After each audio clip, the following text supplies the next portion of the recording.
It started as background noise, the kind of chatter you'd expect on a slow news week. But in Westminster, where whispers can turn into headlines overnight, something serious was brewing. Not a royal scandal leaked to tabloids, not a clickbait feud recycled from last year. This time, it was the system itself making a move. And the target? Meghan Markle, the Duchess of Sussex, or if the House of Lords has its way, the former Duchess of Sussex. This wasn't some Twitter meltdown or TV talking point. It was a formal motion, filed, reviewed, and pushed forward inside the oldest democratic chamber in the world. For the first time since Megxit, Parliament is stepping into the ring. The House of Lords has launched a petition to permanently strip Meghan Markle of her royal title, and they're not playing around. Now, let's rewind a bit. Back in 2020, when Harry and Meghan negotiated their exit from royal duties, Queen Elizabeth agreed to let them walk away, but only under certain conditions. One of those was that they would stop using their His and Her Royal Highness titles. They could still technically hold the HRH status, but they weren't supposed to use it publicly. It was a royal compromise. Dignified, quiet, final. Except Meghan didn't stick to it.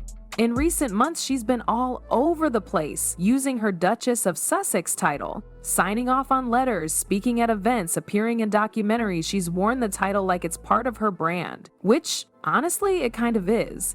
And that's exactly what's lit a fire under British lawmakers. The Beyoncé concert didn't help. A casual clip of Meghan laughing, turning to Mindy Kaling and saying, "You know I'm Sussex now," might have seemed like a harmless joke, but to the House of Lords, it was the final straw. That moment got cited, literally cited, in a petition calling for her to be stripped of her title. A real legal document, not gossip. They saw it as proof she treats the title like a prop, not a responsibility. And this petition, it's not fringe. It's got backing from both conservative and labor peers. People on all sides of the political spectrum are fed up or accusing Meghan of disrespecting royal protocol, misusing her status for personal gain, and undermining the credibility of the monarchy itself. That's not just personal criticism, it's constitutional criticism. The biggest trigger, though, came from something far more serious than a concert joke. It was the Nigeria trip. Meghan and Harry flew out there in full royal fashion. Traditional outfits, formal speeches, photos with military leaders.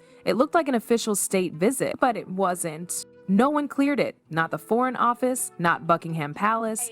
To lawmakers, that wasn't just awkward. That was a diplomatic breach. Inside government circles, the phrase used was unauthorized diplomatic posturing. Basically, they think Meghan pretended to be a working royal abroad, and in doing so, she risked misrepresenting Britain's foreign policy, all while technically being a private citizen. That's when the House of Lords said enough. What's wild is how fast this has snowballed. Just months ago, no one believed Parliament would touch this. It seemed too messy, too political, too royal, but then came the Netflix docuseries, the podcast, the speaking tours, all using the Sussex name, all wrapped in royal branding. The message was clear. Meghan didn't leave the system, she repackaged it. The House of Lords says this can't continue. They're not just responding to a single misstep, they're reacting to a pattern. A consistent, ongoing use of noble titles for media leverage and public influence. And they're calling it what it is, exploitation of sovereign status.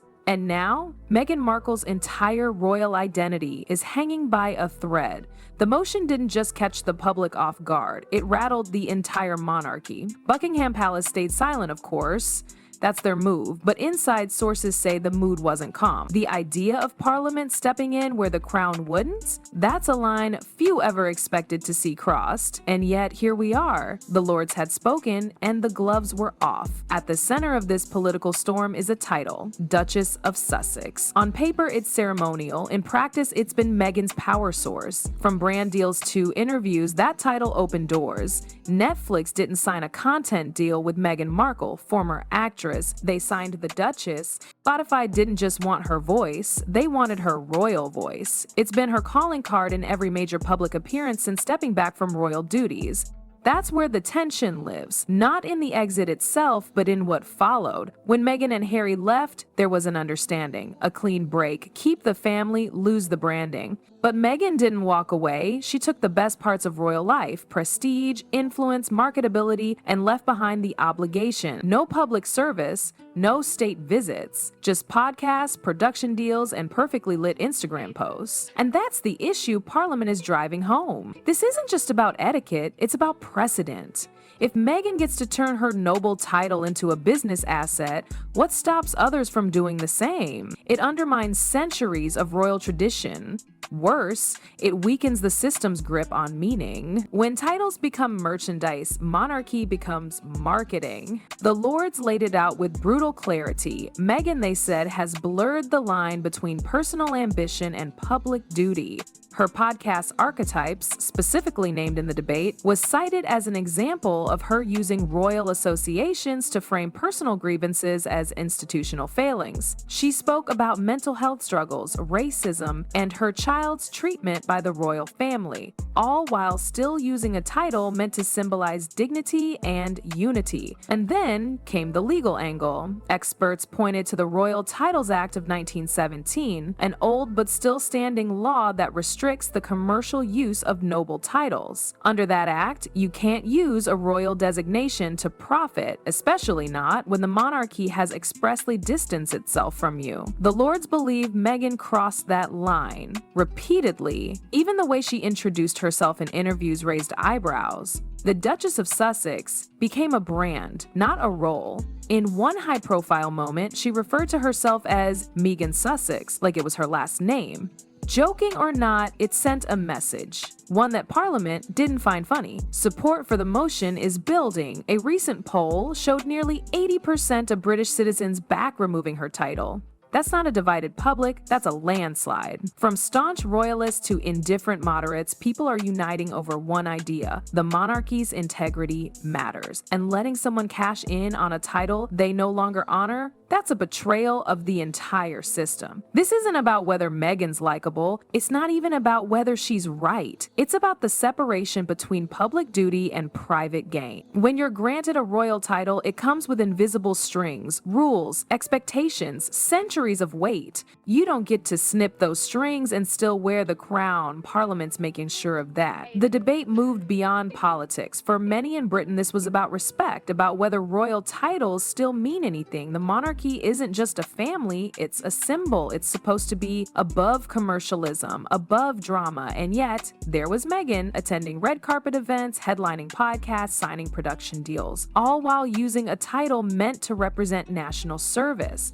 The Lords weren't just pointing fingers, they were issuing a warning. One peer compared Meghan's actions to a celebrity cashing in on military honors without ever serving. The symbolism matters. A duchess isn't supposed to be a brand. It's supposed to reflect a connection to the crown, to duty, to country, and in their eyes, Meghan turned it into a logo. The petition went further. It highlighted what it called a pattern of disrespect, speeches that blurred personal opinion with royal identity, media appearances that cast the monarchy in a bad light, and most importantly, the Netflix series that carried the weight of royal status without any royal accountability. The show opened with their titles in bold typeface, as if the story carried royal endorsement. It didn't. But to the millions watching, that distinction wasn't obvious. One of the most damning claims was about intention. The Lords argued that Meghan and Harry didn't just stumble into this situation, they chose to blur those lines. They argued that these projects were launched with full awareness of the value their titles added, that without them, the deals might not have come, that without the Dutch label, Meghan Markle becomes just another Hollywood name in a sea of influencers. And then came the Nigeria trip,